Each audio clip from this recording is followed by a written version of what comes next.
بآيات من القرآن هي الحلقات تملأني بحب Ini المصطفى berarti jadi Ustaz akhir zaman. Karek nepi kadinya ngeusieuan nih, kumaha itu bisa anu kasinggung. Lanjut. Jamaah lanjut. Baik. Bapak Ibu. Kemudian artinya ini sistem yang berlaku di tahun-tahun kehidupan manusia di muka bumi itu adalah satu, orang pendusta dibenarkan. Ketika pendusta dibenarkan, sebaliknya orang yang benar didustakan. Orang yang jujur didustakan, orang yang benar dibohongi. Kemudian wa yu'tamanu fihal kha'in, para pengkhianat satu kaum, para pengkhianat satu bangsa diberikan amanah kepercayaan untuk mengurus urusan kaum dan bangsa tadi. Ya. Dan yang keempat wa yukhawwanu fihal amin, dan orang yang amanah dikhianati.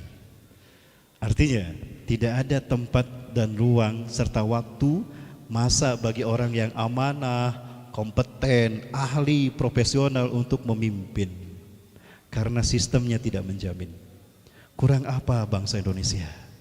Banyak pakar hukum tata negara, profesor, betul? Luar biasa, ahli ekonomi kurang apa? Tapi bagaimana kondisi bangsa kita? Karena sistemnya dipegang oleh kelompok yang tadi. Iwafillah, ini tanda kiamat akan terjadi. Ini tanda kiamat akan terjadi. Makanya Rasulullah mengingatkannya dengan kalimat, ala, ingatlah, ala inna min asratis sa'ah, ingatlah tanda dari kiamat akan terjadi, anturfa'al asrar wa tudal akhyar, akan muncul manusia-manusia buruk pemimpin dunia, wa tudal akhyar, dan manusia-manusia terbaik pilihan umat, manusia-manusia paling hebat tersingkirkan karena sistem berpihak kepada kaum yang buruk. Ah, ini gambarannya kata Rasulullah, penuh dengan tipu daya dan tipu muslihat. Ya. Wa yantiqu fiha ruwaibidah, dan berkata di masa-masa itu, di tahun-tahun itu, para ruwaibidah, bentuk tasgir dari rabidah atau rabid. Kira wa man ruwaibidah, apa atau siapa ruwaibidah itu ya Rasulullah? Rasulullah menjawab, ar-rajulu at-tafih fi amril ammah, orang-orang yang sebetulnya mereka tidak kompeten, rendah, sebenarnya mah idiot, tafih, bahkan dalam hadis yang lain safih, idiot, sebetulnya belegug jelema teh tah. Tapi banyak bicara karena difasilitasi oleh media, difasilitasi oleh pengusaha. Sebut weh buzzer RP. Betul? Kela nyambung teh. Itu cocok logi namanya. Tapi kebetulan pas gitu. Jamaah yang dirahmati Allah Subhanahu wa taala. Nah, hadis ini riwayat Imam Ibnu Majah. Namun di dalam kitab Sunan Ibnu Majah itu ada pembahasan tentang validitas hadisnya. Pertama, memang dari segi sanad ini muttasil, artinya sanadnya bersambung, tidak ada yang munqati', tidak terpotong. Hadisnya muttasil, nyambung. Namun kalau dilihat dari ruwatul hadis atau rijalul hadis, ada dua perawi yang cacat. Yang pertama bernama Ishaq bin Abi al-Furat bin Abil Furat. Beliau dari kalangan kibari tabi'in, seniornya para tabi'in. Tabi'in adalah generasi sesudah sahabat. Definisi sahabat adalah orang-orang yang bertemu dengan Rasulullah SAW, sejaman dengan Rasul, bertemu dengan Rasulullah, beriman pada Allah dan Rasul, hidup dan mati dalam keadaan Islam. Itu sahabat. Tabi'in adalah generasi sesudah sahabat. Mereka tidak bertemu dengan Rasulullah, mereka bertemu dengan para sahabat, beriman pada Allah dan Rasul, hidup dan mati dalam keadaan Islam. Jadi walaupun bertemu dengan Rasulullah, dekat dengan Rasulullah, sehari-hari bertemu Rasulullah, tapi tidak beriman, tidak disebut sahabat. Abu Jahal, sahabat bukan? Abu Lahab, sahabat bukan? Abu itu, sahabat bukan? Homo ya tamat di zaman orang. Siapa gitu? Itulah. Baik.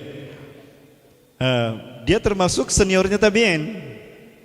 Namun dikomentari oleh Mas Lamah bin Qasim, bahkan Ibnu Hajar al-Asqalani dari Asqalon, Palestina, oleh Syekh Al-Dhahabi, bahwa rawi ini majhul, tidak dikenal. Siapa dia, dari mana, bagaimana kompetensinya, di masantren di mana, kira. Nah, jadi perawi hadis ya teh, nah seperti itu. Ini saking hati-hatinya hadis Bapak Ibu. Kalau ada ahli hadis suka nongkrong di pinggir jalan, dhaif hadisnya tambah.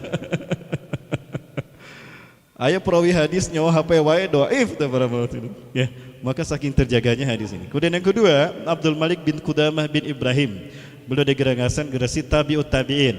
Ada sahabat, ada tabi'in, ada ittabi'ut tabi'in. Kalau ittabi'ut tabi'in adalah generasi sesudah tabi'in. Mereka tidak bertemu dengan Rasulullah, apalagi tidak bertemu dengan sahabat, mereka bertemu dengan tabi'in.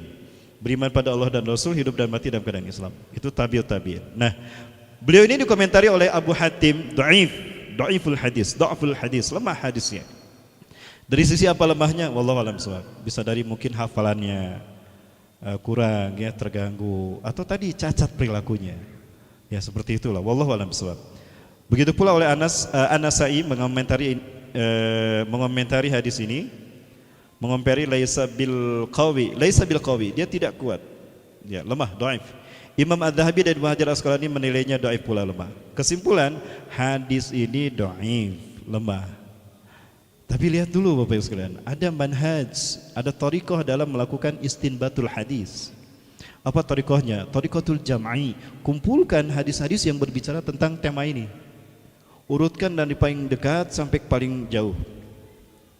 Setelah itu dibahas, kemudian ambil benang merahnya, thariqatul tarjih. Nah, ini metodologinya. Jangan langsung disimpulkan, barangkali ada hadis lain.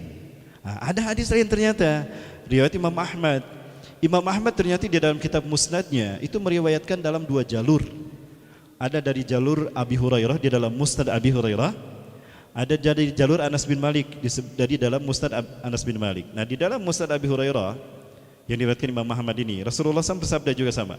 An Abi Hurairah radhiyallahu anhu dari Abu Hurairah yang berkata, qala Rasulullah SAW, innaha sata'ti 'alan nasi sinunu khada'ah. Ya. Sungguh akan datang kepada manusia tahun-tahun penuh dengan tipu daya, khadda'ah, yusaddaqu fihal kadhib, sama dibenarkan para pendusta, wa yukadzdzab fi basadiq, didustakannya orang-orang yang jujur dan benar, wa yu'tamanu fihal kha'in, dipercayanya para pengkhianat, wa yukhawwanu fihal amin, dan dikhianatinya orang-orang yang terpercaya. Ya.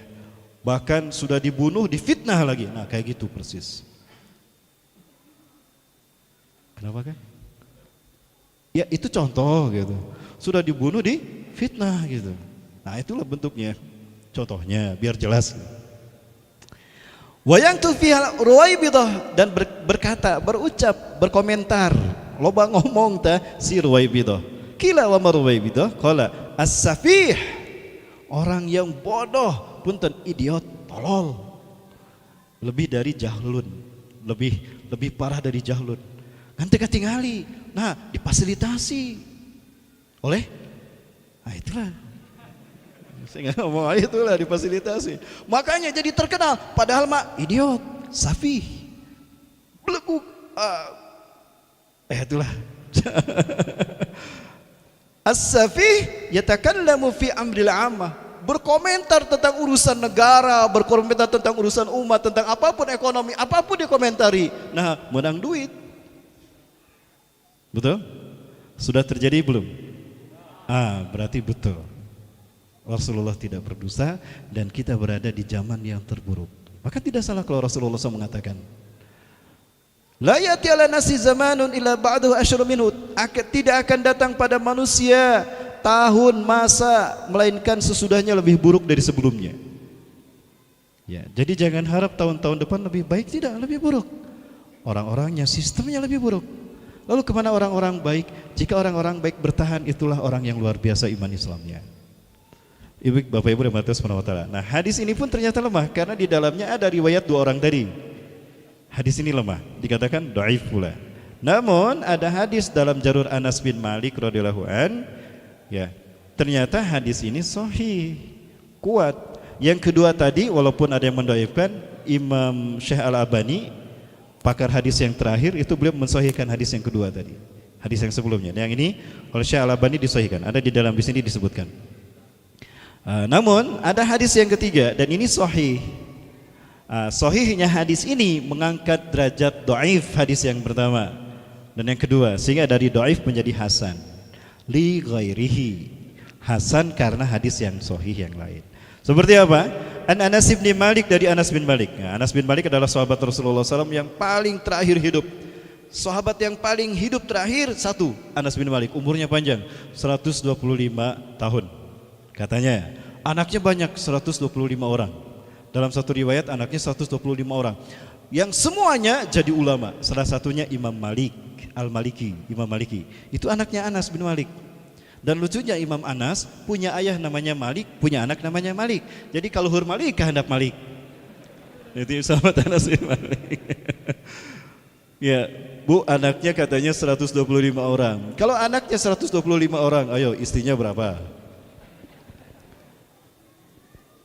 Kalau istrinya 4, 125 bagi 4, 30. Sanggup turun mesin 30 kali? Berarti istrinya lebih dari 4. Tapi yang dinikah tetap 4. Istri pertama punya anak 16, meninggal. Nikah lagi dengan yang muda, punya anak lagi 20. Nah gitu, Pak Muslim.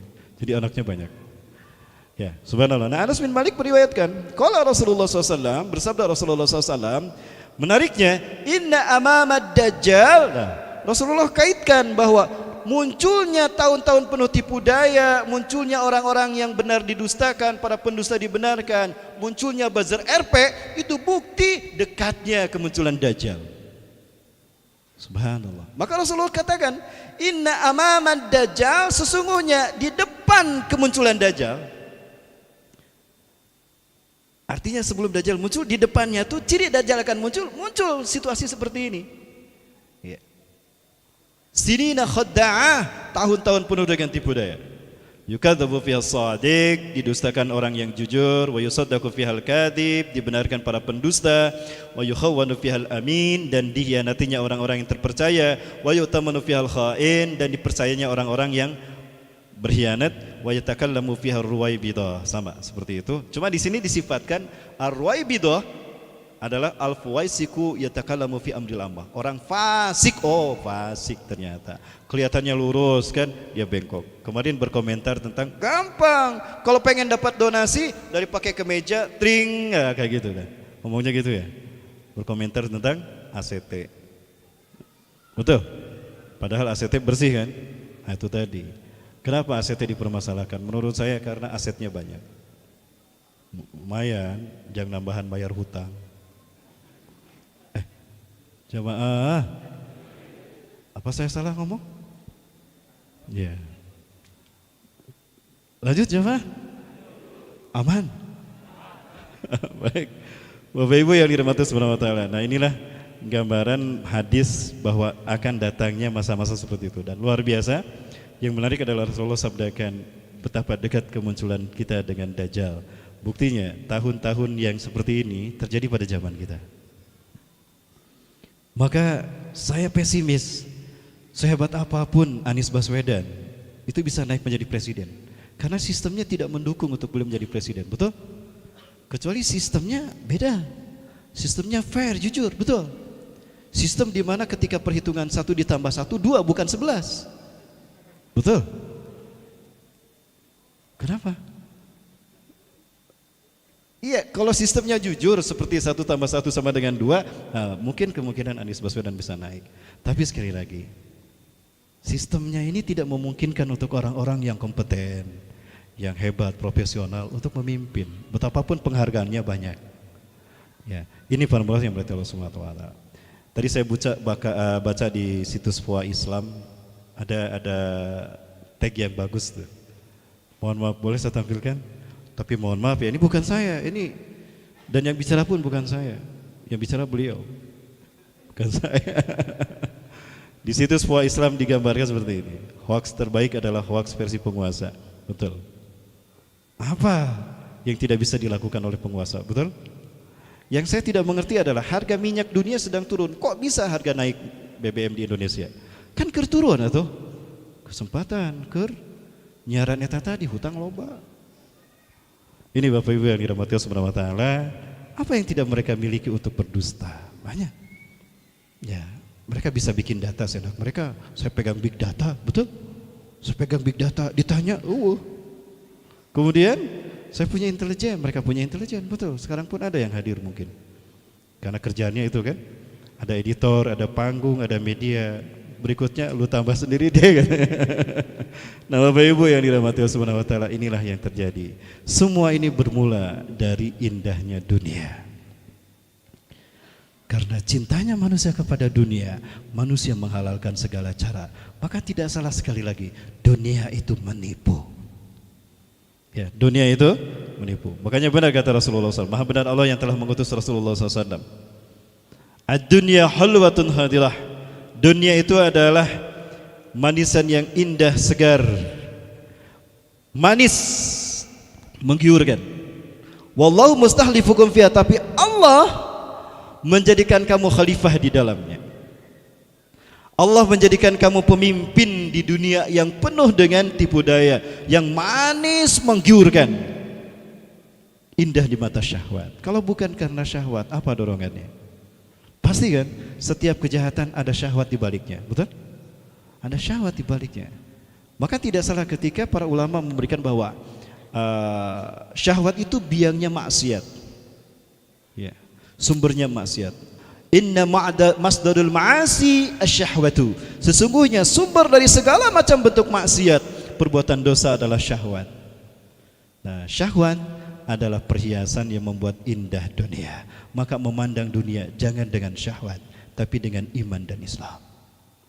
Baik Bapak Ibu yang dirahmati Allah, sebagai contoh saja, ini hal yang sederhana, namun menurut saya perlu dikoreksi. Ketika saya sekolah, para muslim sekalian, ketika saya berangkat ke sekolah, saya dulu waktu SD masih ingat ketika nenek saya masih hidup. Nenek saya tinggal ketika pagi-pagi jalan-jalan, lalu duduk di teras sambil minum teh manis, bala-bala, gehu, combrok tempe, lontong, jadi LGBT gitu ya. Lontong, gehu, bala-bala, tempe. Saya berangkat sekolah, makan suntangan sama nenek saya. Ayo jang sok sing rajin sekolah tong poho salat. Yang rajin sekolah jangan lupakan salat. Kemudian kakak saya mau bekerja, kata nenek pada kakak saya ketika salam, ayo nak, yang rajin bekerja jangan lupakan akhirat. Kira-kira betul tidak nasihat itu? Betul ya? Betul. Benar. Dan itu sering kita dengar kan? Dan itu karena sering kita dengar, terekam di bawah akal bawah sadar kita, menjadi memori bawah sadar, dan itulah yang membentuk cara pandang kita tentang dunia. Maka coba kalau kita lihat dengan ayat ini, kita ukur dengan ayat ini. Quran surat Al-Qasas ayat ke-77. Ya, Allah berfirman, a'udzubillahi minasyaitonirrajim, wabtagi fima atakallahu daral akhirah. Dan carilah, wabtagi fil amr. Wabtagi, cari oleh kamu, fima atakallah, atas apa yang Allah berikan kepadamu, ad-darul akhirah, kebahagiaan akhirat. Yang harus dicari itu kebahagiaan akhirat. Wala tansa nasibaka minad dunya, tapi jangan lupakan bagian hidupmu di dunia. Jadi yang dicari berdasarkan ayat ini mana? Akhirat. Yang jangan dilupakan dunia. Hari tadi sakola sing rajin tong poho salat. Mana yang untuk akhirat? Salat apa dunia? Salat. Tapi terbalik kan? Nah, terbalik nasihat itu Bapak para pelajar sekalian. Maka itulah yang membuat kita kerja untuk dunia, sekolah untuk dunia, apalagi kuliah untuk dunia. Maka tidak ada visi untuk membangun akhirat dengan dunia, mensiasati dunia. Ya, maka cara pandangnya seperti itu, sehingga maksiat pun terjadi. Inilah salah satu indikator jahiliyahnya para masyarakat Mekah ketika Rasulullah diutus. Kenapa mereka disebut jahiliyah? Ada 4 indikatornya. Yang pertama, inhirafuhum anit tauhid, menyimpangnya mereka dari tauhid. Mereka tidak lagi menuhankan Allah, tapi mereka menuhankan makhluk atau menuhankan patung berhala, bahkan menuhankan dunia. Ya, menuhankan apapun materi. Hedonis. Ya, yang kedua, ad-dunya ibtighauhum, orientasi hidupnya dunia. Sehingga ketika nasihat tadi terus terekam, maka ketika kita sekolah saya harus pinter ranking 1 supaya dapat beasiswa, dapat hadiah. Masuk nanti ke sekolah favorit, nanti masuk ke kampus favorit, dapat beasiswa ke luar negeri, sampai S3, pulang jadi doktor, maka kebelilah rumah mewah, mobil mewah, istri. Wah. Udah pensiun, baru belajar Iqra, belajar Quran, baru rajin ke masjid. Lalu kapan waktu digunakan hidup kita untuk memperjuangkan Islam, memperjuangkan akhirat? Nah, ini visi dan orientasi yang salah dalam memandang dunia. Inilah tipu daya dunia. Maka yang harus kita tanamkan kepada anak kita, nah, ya,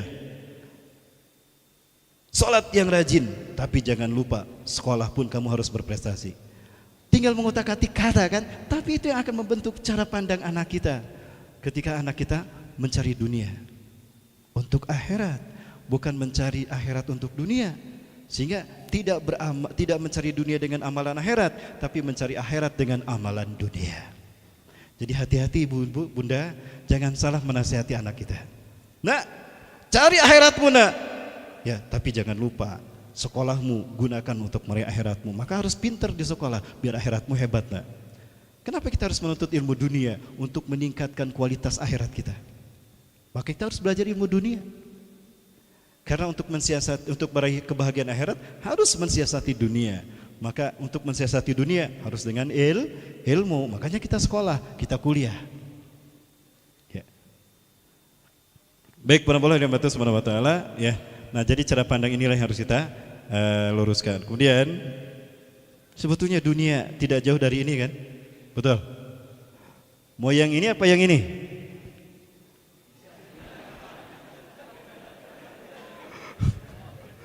Mau yang ini? Kalau ini nggak pakai kerudung, pakai auratnya keterbuka. Yang ini aja ya. Boleh yang ini? Umi jangan marah. Ya. Kalau kita lihat di dalam Al-Quran surat Ali Imran, coba lihat tentang fitnah dunia. Yang pertama disebut dari fitnah dunia apa? Perempuan. Betul? Inilah fitnah dunia. Kenapa? Karena fitnah ini indah. Indah dipandang mata, indah didengar, indah dalam bayangan kita. Makanya Allah katakan di dalam ayat ini, Allah firmankan, zuyin, dibikin indah, linasi dalam pandangan manusia, hubbu syahwat, kecenderungan syahwat mereka. Satu, kepada wanita. Yang kedua, wal banin, dan anak-anak. Yang ketiga, wal qanatiril muqantarah, ya, harta yang berbagai macam jenis, mulai dari minat dahab, emas, wal fiddah, perak, khail, kuda, al-musawamah yang ditambat, yang dipelihara, wal an'am, hewan ternak, peternakan haris, dan sawah ladang. Ternyata asetnya banyak kan setelah diketahui, setelah kasusnya terbongkar, asetnya banyak, betul? Ya ini maksudnya, dimulai dari wanita kan awalnya wanita, betul? Saya lagi bahas ayat ini. Jangan kemana aja, bukan ketinggalan korban media. Kira nyambung gitu. Ya.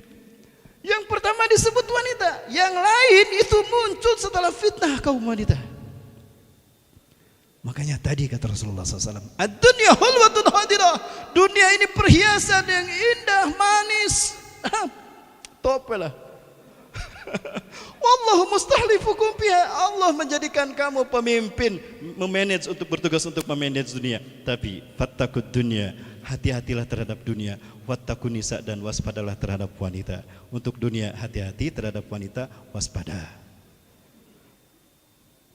Hari dunia mah jelas, hari wanita mah maksudnya harus hati-hati. Ya, tapi untuk wanita lebih hati-hati juga. Kenapa? Salah kita menyikapi wanita, maka fitnah terjadi, petaka terjadi. Betul? Ya, makanya Rasulullah SAW memberikan nasihat kepada kita. Fastausu binisa'i khairan, istausu binisa'i khairan. Nasihatilah istri-istrimu, wanita-wanitamu dengan kebaikan. Fa innahunna khuliqna min dil'ain, karena wanita terciptakan dari tulang rusuk. Wa inna 'alaha awaz. Wa inna ahla awaz, sesungguhnya yang paling bengkok dari tulang rusuk itu atasnya, maksudnya mulutnya. Tapi kalau meluruskan perempuan harus hati-hati Kang. Ulah plak. Nah, sologoto tapakan diancam putus. Kalau begitu cara kita meluruskan perempuan, pasti niat dan niati menyanyi. Pulangkan saja aku pada ya. Nah, jangan seperti itu. Ya. Gimana caranya? Pelan kata Rasulullah. Harus terus nasihat yang lembut dengan berbagai macam cara. Ya, diusap bagus. Lamun ke sekali-kali peletuk itu diajak punten gitu. Halus. Idza darabtaha kasarta, jika kamu sekaligus meluruskan perempuan, kamu mematahkan hatinya, patah dia, susah untuk disambungkan. Wa in tasrukuha lam yajal awaz, tapi jika kau biarkan, dia tetap bengkok tidak lurus.